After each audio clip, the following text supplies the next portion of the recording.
하고 있어요. 뭐 국민의힘과의 접촉면을 계속 늘리려는 시도로 해석이 되거든요. 언론에서는 어떻게 보세요?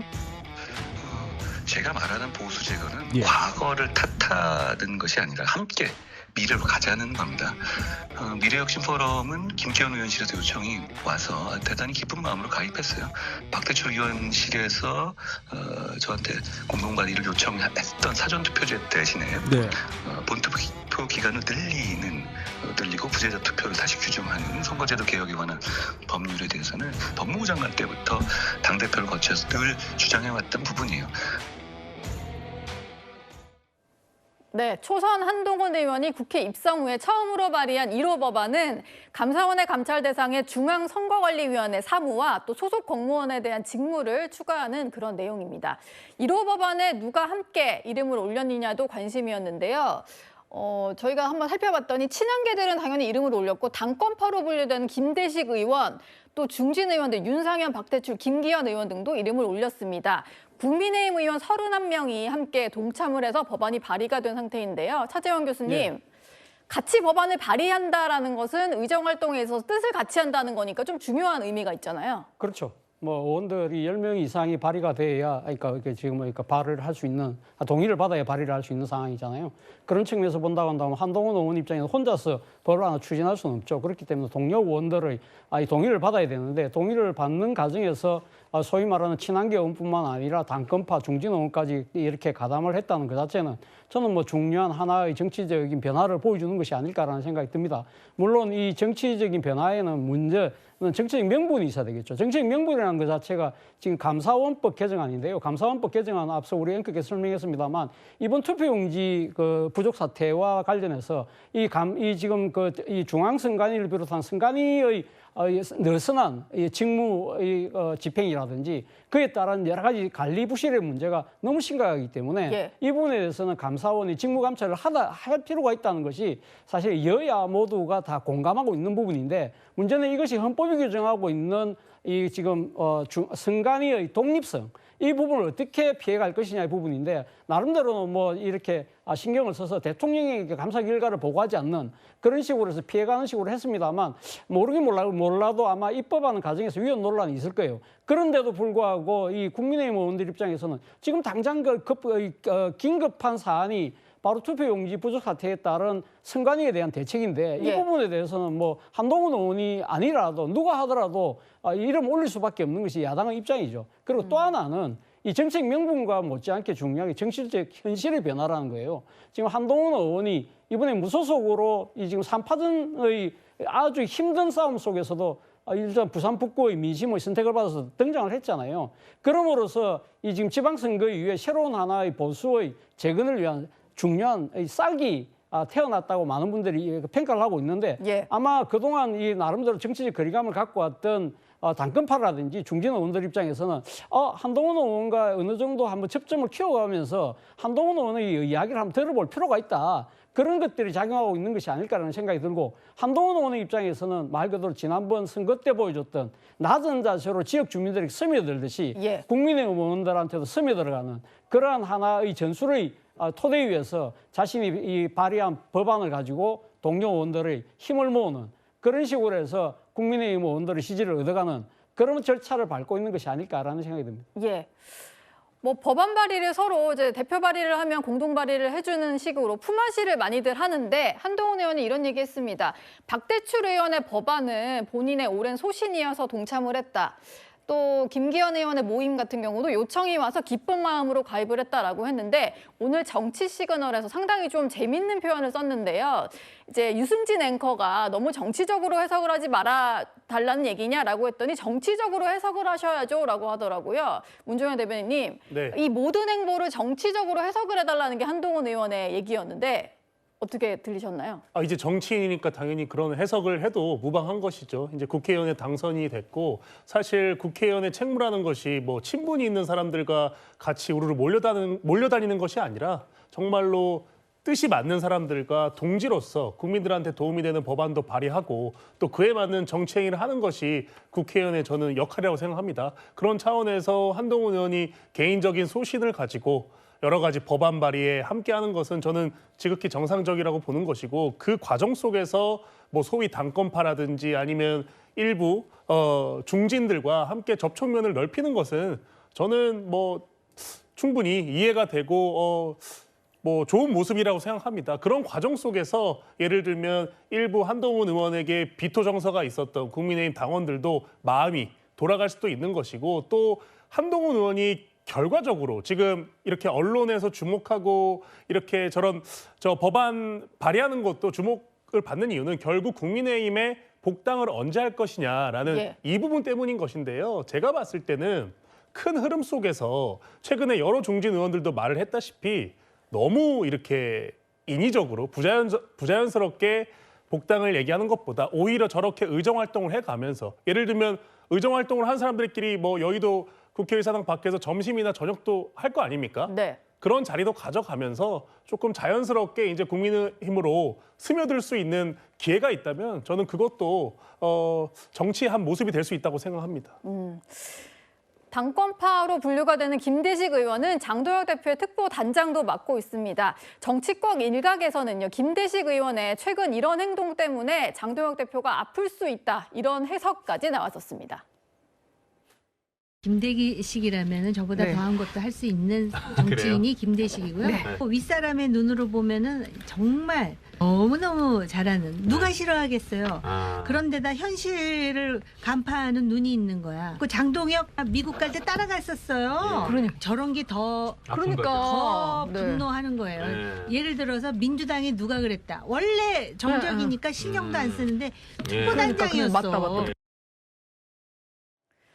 특보단장까지 맡았던 김대식 의원이 한동훈 의원을 아주 반갑게 맞이하는 장면들이 많이 포착이 됐고 1호 법안에 이름까지 올렸습니다. 전수미 대변인님, 내 사람인 줄 알았는데 내가 정말로 싫어하는 사람 옆에 이래서 뭔가 활동을 같이 했다 이랬을 때 느낄 배신감 이런 거 당연히 있을 것 같은데요. 아유, 정치에 뭐 영원한 친구도 없고 영원한 적도 없습니다. 적의 적은 또 친구라고 하잖아요. 그래서 그하고 굳이 뭐 배신감까지 느낄 필요는 없을 것 같은데, 네, 좀 우려점이 있어요. 한동훈 전 대표 같은 경우는 지금 무소속이지만 이미지가 그 부산 북구갑에서 승리했던 이유 중에 하나가 그 윤석열 전 대통령과 윤호개인과 다른 이제 좀 혁신을 할 수 있는, 개혁을 할 수 있는 쇄신의 그런 소신파라고 국민들이 응원하셨기 때문에 당선이 된 거라고 분석이 있습니다. 그런데 지금 이제 뭐 박대출 의원님이 문을 열어주시고 김기현 의원님이 손을 내밀어 주시고 그다음 여기에 또 친윤 주축인 미래혁신포럼 이제 가입도 이제 하신다고 하고 이런 것들이 과거에는 나는 윤석열 대통령과 다르다, 나는 이런 사람이다라는 이미지로 지금까지 오셨는데 과거의 그런 포럼이라든가 이렇게 접점 모습을 보이시는 게 오히려 지지하는 분들에게 얼마나 설득력이 있을지, 그러니까 심지어 이건 아내 유혹 아니냐, 점 하나 찍고 난 다른 사람이다라고 얘기한 게 아니냐 그런 얘기가 있을 정도거든요. 그래서 지금 행보를 본인이 그동안 걸어왔던 행보의 일관성을 더하셔서 이제 이게 국민들은 이미 충분히 지치셨어요. 지금 노선이라든가 정책 경쟁이 아니라 어떤 계파 정치에 너무나 질려버렸거든요. 근데 지금 하는 모습이 또 한동훈이 당에다 깃발 꽂고 계파 정치를 하려고 하나? 그러면 여의도 문법, 여의도 정치인과 다를 바가 뭐지? 이런 실망감을 안겨줄 수 있기 때문에 지금 지점에서 굉장히 횡보를 좀 제대로 하셨으면 좋겠습니다. 예. 민주당의 시각은 저런 시각이 있으신 것 같고요. 어제 근데 부산에서 한동훈 의원과 부산 지역 국민의힘 의원들이 좀 만났다라고 합니다. 일단 부산 지역에는 국민의힘 의원들이 다수고 무소속 한동훈 의원만 있고 민주당은 현역 의원이 없는 상태죠. 부산 현안을 좀 논의하지 않았을까 싶기는 한데요. 이현종 의원님. 네. 어떤 이유로 부산에서 이 무소속 한동훈 의원을 다른 의원들이 만나신 걸까요? 뭐 같은 부산 지역 의원들이니까 뭐 그런 자연스럽게 또 이렇게 자리를 마련할 수 있는 거고, 다 사실은 지난 총선 때 본인이 직접 내려가 선거운동 했지 않습니까? 이제 그런 어떤 인연들이 있는 것이기 때문에 뭐 사실은 지금 당이 다르다고 해서 굳이 이렇게 해서 안 만날 이유가 없는 것이고, 그리고 이번에 이제 부산 선거를 통해서 확실하게 부산 전체 18개 선거 같은 경우는 국민의힘이 다 차지를 했습니다. 그러면 의원들 입장에서는 이제 2028년 총선을 우리가 또 생각하지 않을 수가 없잖아요. 그렇다면 본인이 다음 총선을 할 때 누구와 함께하는 게 도움이 될까요? 장동혁 대표와 함께하는 게 도움이 될까요? 아니면 한동훈 의원하고 함께하는 게 도움이 될까요? 이제 그 판단을 내릴 거거든요. 그리고 이제 이제 앞으로 2030년 대선을 앞두고 사실 이제 부산의 어떤 힘 그리고 부울경 확대해서 이런 어떤 이 구도를 생각한다면 아마 의원들 입장에서도 변신을 할 수밖에 없을 겁니다. 김대식 의원도 마찬가지고 사실은 뭐 김대식 의원이 특보단장을 맡고 있지만 지난번 미국 방문 때 마지막에 그 상당히 좀 갈등이 있었던 것 같아요. 돌아오자고 하니까 끝내 돌아오지 않고 김민수 최고위원회가 남았잖아요. 예, 두 사람만 남았었죠. 네, 그때 상당히 좀 언쟁이 있었다고 합니다. 뭐 그런 것도 있고 어쨌건 이제 국회의원들은 발은 현실에 닿고 있지만 눈은 미래를 보고 있지 않습니까? 예. 그런 상황에서 어떤 구도가 또 누가 나에게 도움이 될지 누가 나의 정치적인 동반자가 될지 아마 그걸 본격적으로 고민하고 있는 단계가 아닌가 싶습니다. 예. 얼마 전에 부산 지역 언론과의 인터뷰를 했던 한동훈 의원은요. 부산 의원들이 장동혁 노선으로 가려고 하겠냐 이런 얘기를 한 적이 있습니다. 차재원 교수님. 예. 이 얘기랑 좀 연결해서 생각을 해보니까 부산 지역 의원들은 그럼 이제 장동혁 대표로는 안 될 것 같아. 마음을 좀 정했다고 봐야 될까요? 이번 뭐 북구갑 선거가 뭐 잘 보여준 뭐 민심의 선택이라는 생각이 듭니다. 그런 측면에서 본다고 한다면 부산 의원들 입장에서는 부산 북구갑의 선거 결과가 남의 일 같지가 않은 것이죠. 그러니까 뭐 지금 당의 힘으로 그동안은 버텨왔지만 그것이 아닐 수도 있다는 생각을 분명히 했을 것 같고요.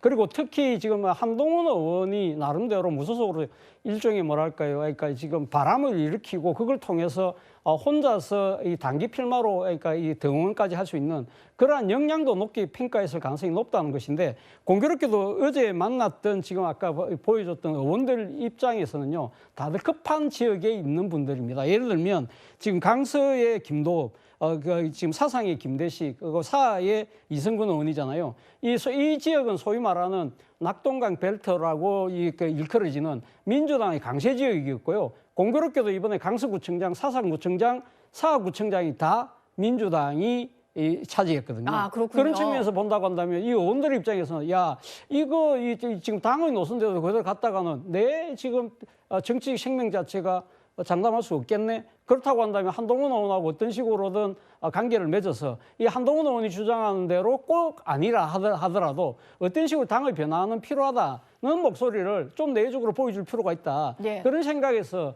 흔쾌히 아마 모임에 가지 않았을까라는 생각이 들 정도로 그 의원들의 입장에서는 정말 지금 현재의 정치적 상황이 녹록지 않다. 그런 것을 보여주는 한 장면이죠. 예. 부산 지역을 잘 아시는 차재현 교수님이 설명을 해주시니까 뭔가 이 모임이 좀 이해가 되는 것 같습니다. 친한계인 우재준 최고위원은 선거 끝나고 한동훈 의원을 한번 만났다고 하는데요. 또 당선된 뒤에 첫마디 통화에서 바로 이런 말을 들었다고 했습니다.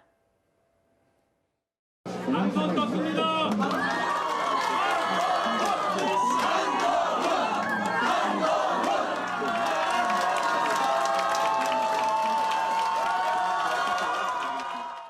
만났을 때 첫 마디는 제가 기억이 잘 나지 않는데 당선되고 나서 저한테 그 전화가 한 번 오셨는데 그때 첫 마디는 죽을 뻔했다 했던 것 같습니다. 이번 선거에서 사실상 국민들이 판단을 해주셨어요. 한동훈 대표 제명은 잘못된 거다라는 부분에 있어서는 저는 국민들, 특히 부산 시민들의 판단이 이미 끝났다고 생각합니다.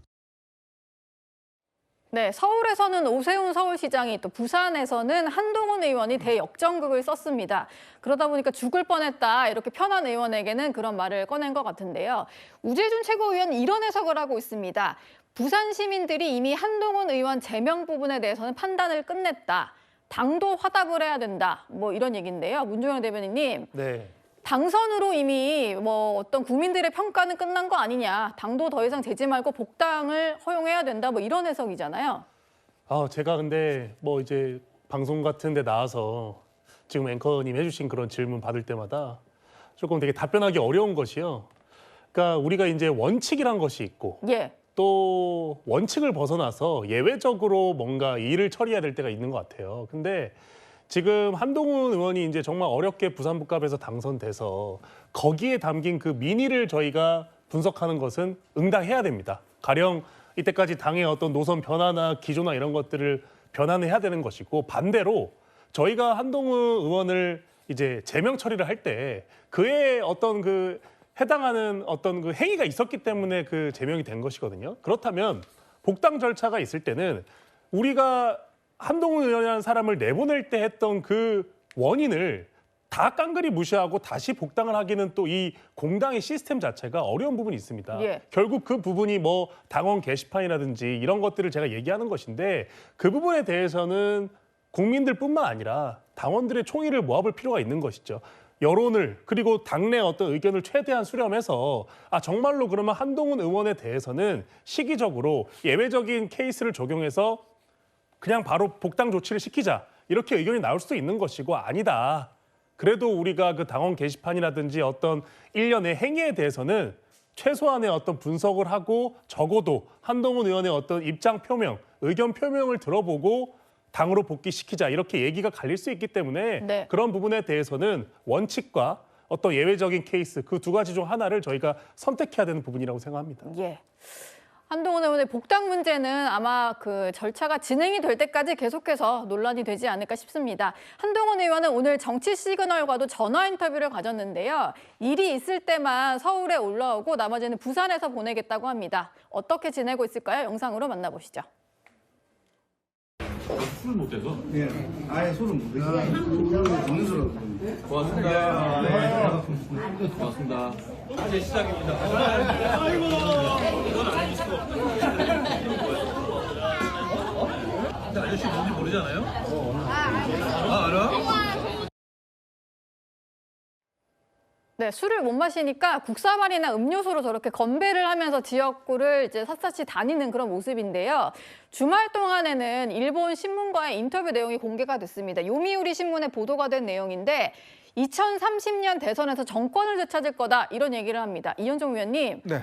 복당보다 정권 되찾을 거다 뭐 이런 얘기를 좀 더 강조를 하던데 복당은 뭐 시간상의 문제인 거지 뭐 될 수 있다 뭐 이렇게 생각하기 때문에 대선 먼저 꺼낸 걸까요? 네, 뭐 당원 게시판 문제는 더 이상 거론하지 않겠습니다. 워낙 뭐 이건 말이 안 되는 주장이기 때문에 최근에 일본 언론들이 꽤 한동훈 의원에 대한 관심들이 높아요. 아사히 신문, 요미우리 일본에서 가장 이 부스가 많은 신문들이 다 인터뷰를 하고 전면 인터뷰를 한다든지 이러한 걸 하고 있는데 굉장히 이례적인 일입니다. 그만큼 왜 일본 언론이 관심을 갖나 하면 지금 이제 그동안 한미 동맹 또 미일 동맹 이런 데로 묶여 있었잖아요. 예. 근데 이제 미국이 트럼프 대통령이 굉장히 이제 뭐 동맹 관계를 그렇게 중요시하지 않다 보니까 이제 일본 내에서도 한일 관계가 매우 중요하다라는 이제 여론들이 꽤 많습니다. 즉 한일 간의 어떤 동맹을 통해서 뭔가 군사적 안보라든지 이런 것들을 해야 된다는 주장들이 많이 있어요. 그런 면에서 일본 언론들이 그럼 차기의 한국의 어떤 정권이 어디 설 것인가 이거에 대한 관심들이 꽤 높습니다. 그런 문제 때문에 사실 이번에 한동훈 의원 선거운동할 때도 일본의 특파원들이 직접 오기도 했어요. 예. 그래서 르포하기도 했고 그만큼 일본 언론들의 관심이 꽤 있습니다. 그럼 그만큼 외교안보 노선에 있어서의 어떤 변화라든지 또 한일 관계의 어떤 밀착도라든지 이런 것들을 하기 위한 저는 뭐 전초라는 생각이 드는데 결국 이제 한동훈 의원도 2030년에 어떤 정권 교체 이런 것들이 굉장히 보수 세력에게는 중요한 의미가 가질 겁니다. 왜냐하면 탄핵으로 인해서 사실 대선에서 패배를 했지 않습니까? 예. 계엄과 탄핵으로 인해서. 그렇다면 그거를 다시 극복해서 균형추를 좀 맞춰야 된다는 거죠. 그런 면에서 이제 한동훈 의원도 본인이 이야기하듯이 총선에서의 다수당, 그다음에 2030년 대선에서 승리 이런 것들을 하나의 정책 목표를 내걸고 보수 세력을 재건해 나서는 게 아닌가 생각이 듭니다. 예.